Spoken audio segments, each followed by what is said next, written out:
My boy Jeremy in here signing the wall. Big Jerm.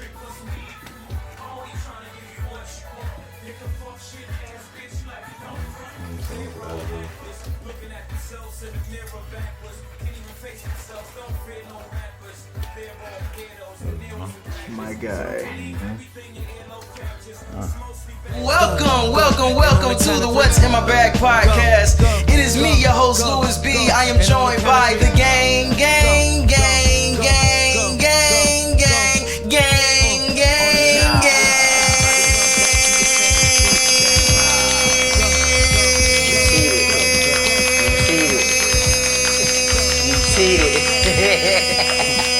This nigga cheated. No. He did a good job. That was a good one. Hey. That was a good one. Hey. Ain't no such thing as cheating when you're a real nigga, man. They don't know what's going on. They don't know what's going on. Episode 155 of the What's in My Bag podcast. It is me, your host Louis B. I'm joined by some friends, the gang. I totally messed this whole intro up because I don't do it anymore like that. Jesus Christ. Yeah. I messed it up after 155 episodes. This is crazy. Sorry, you speak to him, my girl. What's up? Jade, speak to him, my guy. You already know it though. Watch your words. Yeah, y'all already know what's going on. He said, you already know what's going on, guys and friends. Special guest, as I do for all of my first-time offenders. I let them introduce themselves. So go ahead, my brother, introduce yourself.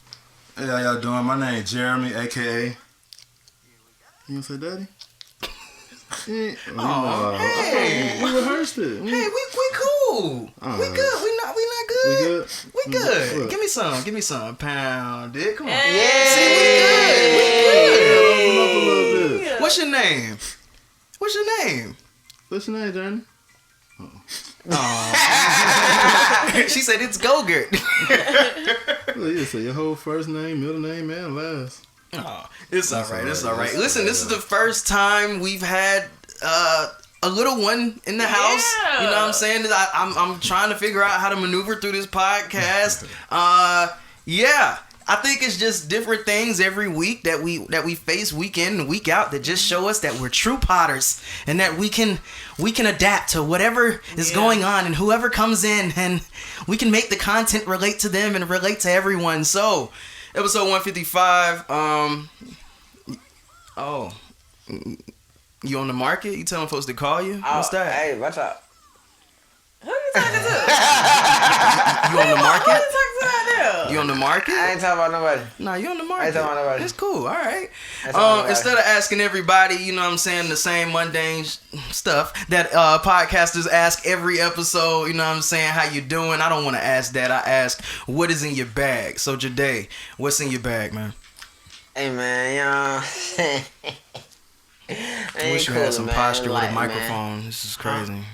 You said what? So I wish you had some posture with a microphone. It's cool, man. What's What's in wrong? your bag, man? Nothing wrong with everything is right. I'm saying, Everything's real light, you know what I'm saying? Light bag. I got a little shorty now, you know what I'm saying? Hey, Oh, so you... No, I'm capping. That's just how it sound like But no, other than that, man, you know what I'm saying? Everything cool, man. You know what I'm saying? I've been straight, man. Same shit. That's honestly how dudes lie. Like, people will get their lies off of just saying, I'm playing, and then we laugh it off, and it be a whole I know fact. he's serious. You know? For you to even say that, it She's has to be hidden. somebody's surfacing. Yeah, somebody's feeling the day. Right. Somebody's having the best day of their lives. All right. That All right. That was good. Yeah, it's a good one. The best day. Yeah, that was good. Sadia, what's in your bag? Don't condone Man, that. my bag is light, man. My bag is light. I've been enjoying my week. My week's been cool. Hair done, you know what I'm You know saying? what I'm saying? After you beat one up, you know what I'm saying? Gotta fix the hair. Gotta get that fixed. That's really crazy. You know you just never fail to surprise me, boy. Big Jerm. Oh shit! Oh my god! I'm going by Instagram names. That lets you know niggas. That lets you know niggas be on the socials lurking. Big Jerm. Big one, big out. What's in your bag, man? Man, I'm just taking it like a day at a time. You know, being a father, making the transition from an athlete into this real world, and I really call it an average Joe. But I mean, just making the transition. That's kind of what's been in my bag, and finding what my foundation is, and being a father. I like it, man. Was she gonna let you come by yourself today, or she said, "Nah, I gotta go too"? Nah, yeah, she gonna always be. It's my road dog. I like it. How old are you, man? I'm 26. Oh, you're our age. Wow, you're my peer. This is crazy. Wow. What's in my bag? I'm good, man. I'm good. You know what I'm saying? I'm lying. I'm good, man. My bag is good. Like I say every week, man, we're just trying to figure out how to make this thing grow, man. That's really the only thing that is on my mind. New concepts are coming up constantly. Just started a new show with Corey Dutch. I'm sure everybody in the southwest side of Atlanta, you know what I'm saying? If you won at APEC as a kid, you know the parents, you know Corey, you know somebody that know him. You know what I'm saying? That know them. So yeah, man, we starting a new show, you know what I'm saying, geared towards my black men, where we be open and honest with our opinions and our feelings about different topics. You know what I'm saying? I feel like that is really needed out here. A lot of niggas be getting on their podcasts and saying boo-boo on the mic. You know what I'm saying? So we want to change that. And yeah, we just trying to make some shit happen around here, baby. You know what I'm saying? So, yeah. Everybody told me what's in their bags. Episode 155. I think I'm gonna go ahead and get into my guide for the day, man. Just to kind of lay up a little blueprint. So I did some research, like I try to do for all of the guests that come through here. I hope you don't mind any of this stuff that I say. You know, I think it'll bring about good conversation. But I did some research because at first Jade was like, "Yo, bro, I got my guy, man. He was in the NFL. You know what I'm saying? You want to come pull up to the show, be a part of the show." Then you saw some of the footage that we put out. Then you hit me up and was like, "Yo, coming to the show." I was like, "Yo, we already got you in. Cool." So of course I started to do my research after that point. Like, you niggas in the NFL, let me see what's going on. You know what I'm saying? I love the NFL. So this search was just me perusing through his Instagram. This is all I do. And I feel like this is what all journalists should do. Like, where's the research? And it don't even have to be a great deal of research that has to be done. I just feel like nobody is telling the truth out here. Everybody is just running to stupid ass stories and just don't even know the people that they be sitting in front of talking to. Niggas be unprepared. So I try to be prepared. Went down his Instagram. I'm trying to find a picture of the NFL, you know what I'm saying? I'm trying to see where the big baller shot call it, you know what I'm saying? So I went down a little bit, and I saw something. I saw him in the uniform practicing and shit. I'm like, okay, let me do some digging. Cause I'll be transparent. That's kind of all I saw. Normally when I see people that's like in the NFL, you know, they like to post game day Sunday, all this type of shit. So I didn't see that. So I wanted to see what happened. You know what I'm saying? When you actually get into the world of athletics, you find out that it's such an interesting world. I'm sure you'll tell us about that, but it's such an interesting world that is so, like, the margin for error is like this. So, in doing my research, I'll go ahead and read this that I found. Let me see what I found. And this is where I'm going to start off. I'm going to name this because I feel like he has a story. I don't even know this guy. Jade knows him, but I'm just going off the strength of God and what I know he's given me. I feel like the people that come here, they have great stories to tell, and we just going to unfold them and unpack them. So I'm going to name this podcast today, like, you know what I'm saying? I'm going to name it. It's not about how you start, but how you finish. Mm-hmm. Do you think that applies to you? Yeah, honestly. Okay, all right. Hey, man, look at God, man. We on the right path. So I'm gonna read this. Don't hurt me, man. You're a big guy. You're a big guy. Chicago Bears waive Jeremi Hall. The Chicago Bears waived the player who ranked 89th in our list of top 90 Bears players in a move that was going to come at one point or another. The Chicago Bears waived Jeremi Hall early into training camp. This should be looked at as no surprise, as Hall was rated 89th overall in our list of 90 players on the Chicago Bears. While this move was bound to happen, it coming after the first weekend of practice may be surprising. It is pretty likely that Hall may have broken a team rule or had made a violation with his status on the team. Any slip-up is going to cost him his job. Could that have been the case?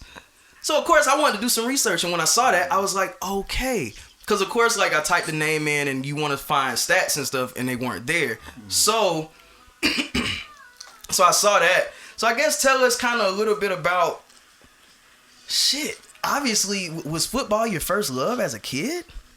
Oh, man, so... Bring the mic a little closer. There you go, yeah. Honestly, man, I don't even know where to start because, like, it's so crazy how football came about because it was, like, I was a guy that, like, I was in the band, orchestra, and chorus. And Who'd you play in the orchestra? I played the double bass in orchestra, and then when I was in the band, I played tuba, baritone, and trombone. And then, like, I guess because I used to talk a lot when I was younger, so I got kicked out of all of them. Yeah. So I ended up going to chorus because I just wanted to be around music. So I went to chorus and ended up getting kicked out of chorus. So when I got to high school, I was like, I know how to draw, so I went there, got into the art matting program, and everything was cool then. So it was like everybody just see this big dude that's drawing. Then I also wanted to be back in the band again. So I went down to the band director, and I was like, hey, can I be in the band? And then he just looked at me crazy. Like, he was like, boy, if you don't take your ass down downstairs to the gym. And I was like, he said, you are too big to be in here. And then I was like, man, can I at least be in the concert band or something if I can? Because I wanted to be around music. Wow. And then, like, when it came to it, like, at Tri-Cities, and I started, like, okay, I'm in the art management program, and I can do it during school. I was like, I just stick to the art. And then I started learning more about art. Like, I felt like with art, you good? I felt like with art, oh, you got some stuff. You gotta love it. Fatherhood. Black Kings. Building a village. You good? You can. Working jacket. She said, we good. You good. Hey, listen, man. Fatherhood looks like the best thing ever. I keep saying this week in and week out. You said what? Okay, but yeah, just speaking on like the art and everything, I learned that when it came down to art, you have to like damn near die to be able to be a millionaire and just like make money off of it, or you can do it the other way, how you market it. And I have like art history and everything. It just kind of wasn't my thing because I was going to school to play football, so it was like. I sat down with my art teacher. He was like, yeah, I understand that you're not really going to school for art and everything. So just, work on other things and just kind of like, just learn a little bit. And I was like, yeah, that's fine. That's fair. So when, like, I was in 10th grade, I started getting offers and stuff. And I was so surprised, like, what is this? Like, you feel me? Like, I thought you can just pick the school you wanted to go to and then that's the school you went to. And then I started talking to coaches and I was like, dang, so y'all telling me y'all finna pay for everything and made me like pay for food? Because my dad's biggest thing was, you gonna pay for his food for 4 years? You gonna do all that? He said he gotta eat. Yeah, you gotta eat, you feel me? So, and all that started happening when I started bringing my parents to the schools. I was like, yeah, Dad, Mom, this is kind of real. I'm kind of surprised. You know what I wanted to do. So it was like to the fact, like, I guess it was just a God telling me this is what you need to be doing. So anything that you're doing, you need to put full effort in it so you're not finna half-ass it. So I know for me, like, when it came down to it, I kind of played football. And then when I actually got to college, like, fast forwarding, I was pretty heavy. Like, I was almost like 400 pounds, you feel me? Damn. So I was like, I can't. What position you play? Offensive line. Okay, gotcha. So when I got there and everything, it was like, okay, now these people paying for you to be in school now, so you're going to have to put in what you feel me, you'll be down to let somebody down that's putting money into you. So when I got there, it got to the point that I sat down like in front of 4 people that said, hey, Jeremy, this might be too much for you, you feel me? So it took down to me like, okay, I'm too heavy right now. I'm like 380 at the time. I'm not going. I just had surgery. I can't. This person said I'm not going. I'm not going to training table. This person saying he feel like it's too much for me. Academics. I was on academic probation, and then it got to the point I got into a little trouble on campus. Yeah. So I'm looking like I'm 19 at the time. I'm looking like, dang, I can't go back to Atlanta. Everybody gonna be asking me questions like, what happened? Right. So I was like, I mean, I'm here by myself. I just got to lock in and focus on myself because I'd be down to go back home. Yeah. So when I locked in, I mean, that year, I lost like 75 pounds. I wasn't doing the bare minimum. I was overdoing it. So when I start overdoing, I started falling in love for it. You feel me? Because I like how my body was changing. I was starting to get more reps on the field. And then the next year I started. And then it got to the point like, dang, like people starting to recognize you. And I'm like, dang, look at the work I put in. So I guess it's kind of reciprocated. Like I'm looking at it like, duh, like I put all this work in, I better get it. But when it started coming, it was like, dang, I mean, I put the work in, so let me put some more work in. So when I got to the senior year, I was like, dang, I just made all conference first team. I'm looking like people recognizing me, like I'm just really trying to be safe out here because the offensive lineman, that's a dangerous position. Yeah. Do you know the lifespan of a offense? Yeah. I mean, I want to say the career lifespan, span. Let me not say lifespan. Like, my fault. God, I'm sorry, guys. How long do they live? My fault. The career. Gotta get that life insurance policy. The career span. My fault. Shit. But no, like what you mean, like the career span. Yeah, like how long do people in that position normally, last? Like I think quarterback might last like what? If they take care of a quarterback, they say they give him about 10 years, maybe like 7 to 10. Honestly, it just kind of depends on the position. Like running backs, like skill guys are like at the minimum because anything can happen, like a hamstring. Yeah. Put you out for a couple of weeks and then next man up. So, but when it comes down to offensive line, it's the same thing. But you kind of more like dependable. You more reliable. So I can give you some more years. So I mean, what I say with an offensive lineman, like if you you're doing good like all around because it's more than just having like the athletics. It's like how you are as a person off the field. Like, do you bring energy to the table? Stuff like that. You know what I'm saying?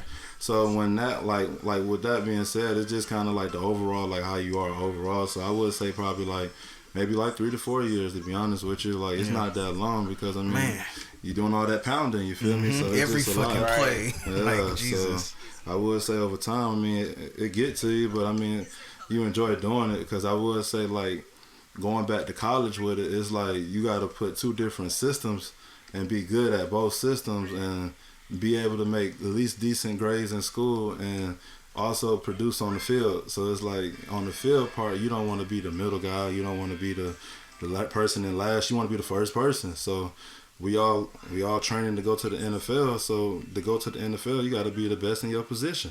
Yeah. So if your team and your team peers don't see you the best in your position, do you really deserve to go?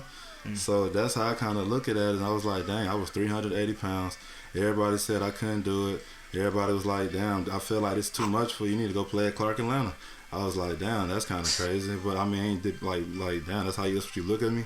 And I'm sitting at a table with like 4 people, like 50 years old, telling me I can't do it. I'm looking like, I know you just didn't run that condition test this morning.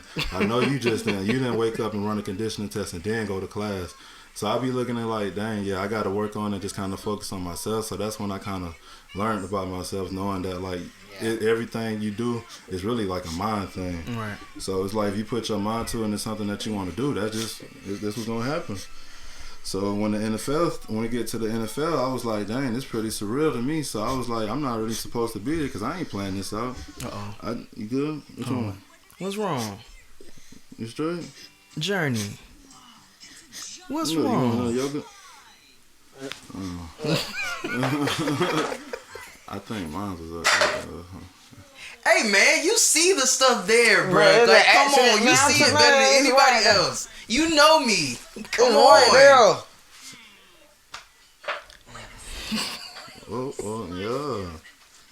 Yeah. I really want to deviate right quick because this is probably the most interesting podcast. I want to talk about kids right quick.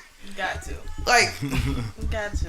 The fact that, because I'm already a stickler for audio, so you already know how I feel with the audio playing right here. But the fact that you have to do this for kids, like, their minds are like, if you turn that off, she's probably going to go crazy. Mm-hmm. Like, why? And what is that she watching?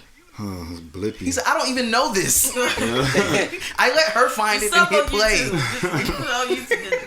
Yeah, I know it's just colors and a funny name. What are some of the things that, like some of the small stuff that she does that could be annoying, but it's my baby. You know what I'm saying? It's my girl. I mean, I love it. Keep doing that stupid. Keep doing that. I don't want to say stupid shit, but keep doing that, man. Keep doing that weird stuff.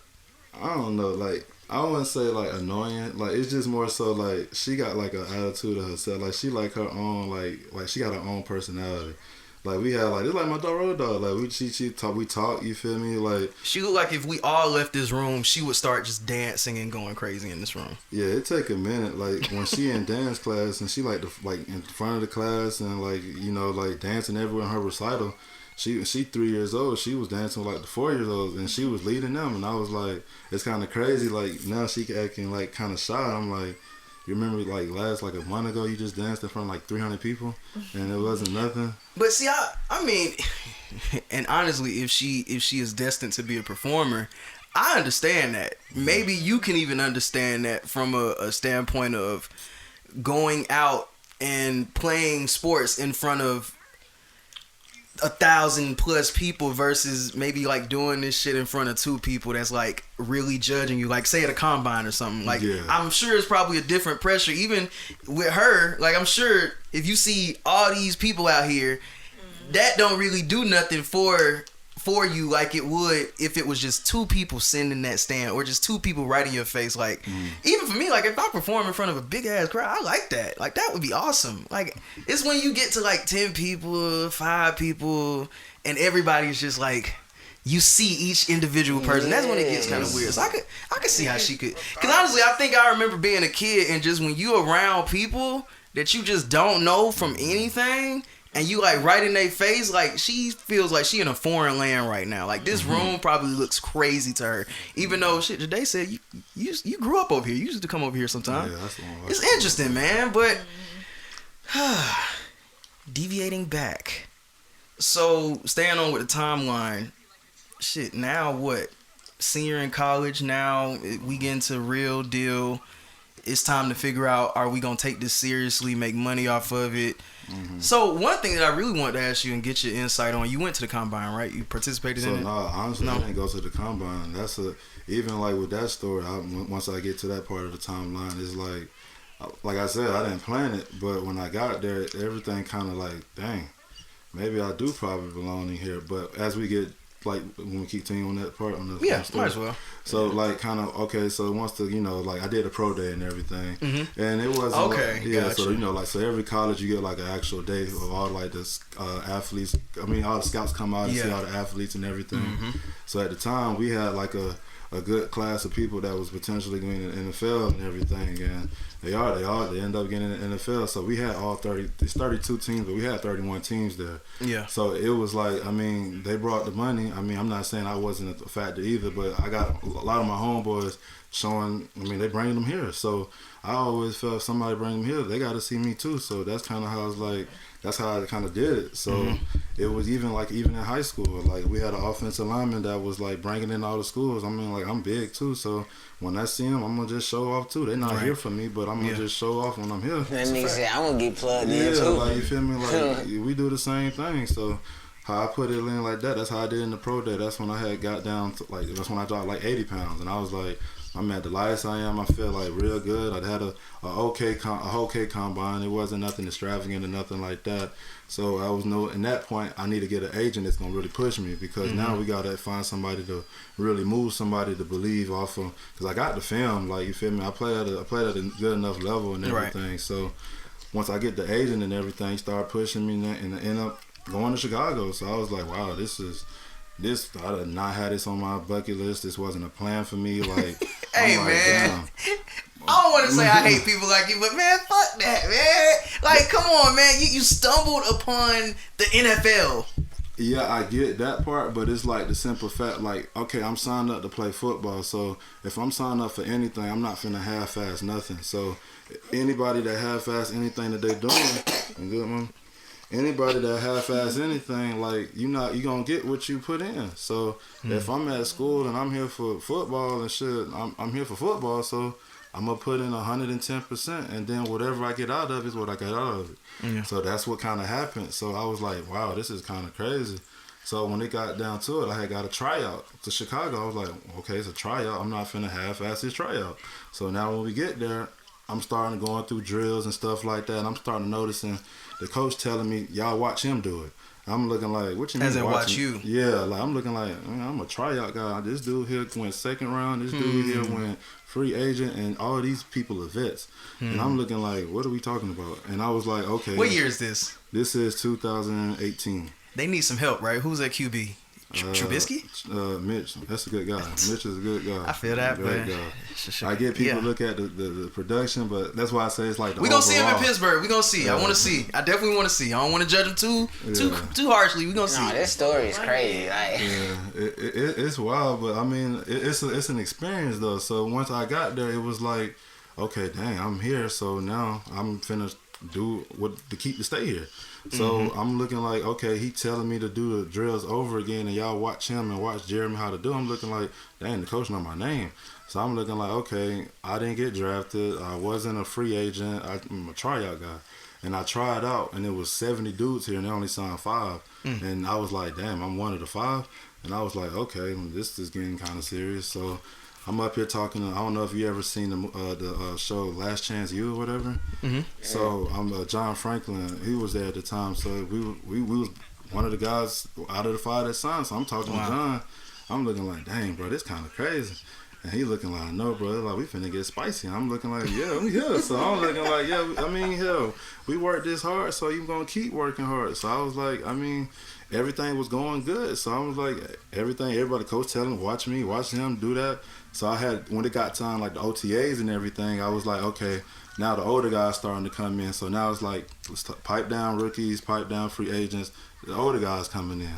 So I was like, okay, that's cool. So I went from like, watch him do it to hold the bag. So I'm like, that's the game, you feel me? But that's just what it is, like, because everybody got to go through it. Yeah. So you feel me? Get the bag, Rook. Get this, get that, Rook. I need this. Oh, that shit is real. Yeah, that's real. But it's a respect thing. So it's like if this guy done put 6 years in, This and nigga everybody really looking just, like, outside. I'm not gonna even say. No,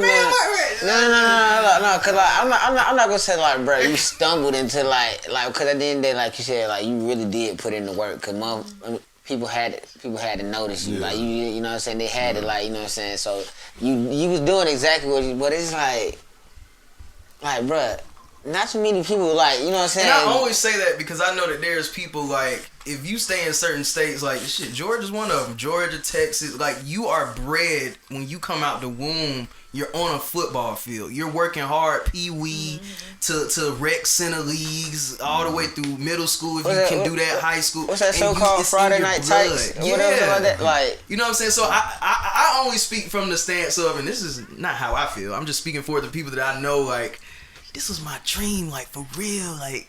And you stumbled on it, like what, high school, college? Yeah. You know what I'm saying? So it's just interesting how life works. I do want to ask you, as far as being in the NFL, like, even though you were there for a short time, like, first question, do you plan on going back if granted the opportunity? Honestly, so it's been like, so when you get in, you actually ask my questions. So when you get in, you actually learn the business and everything, and then you step away. You gotta have a resume. It's a job. So once you leave, you gotta get film and everything. So with that being said, like, it's either like we know football is a dangerous sport. I mean, you got a chance to be like, get hurt and be sit down for a minute. Yeah. So now it's like, okay, I'm chasing a dream, but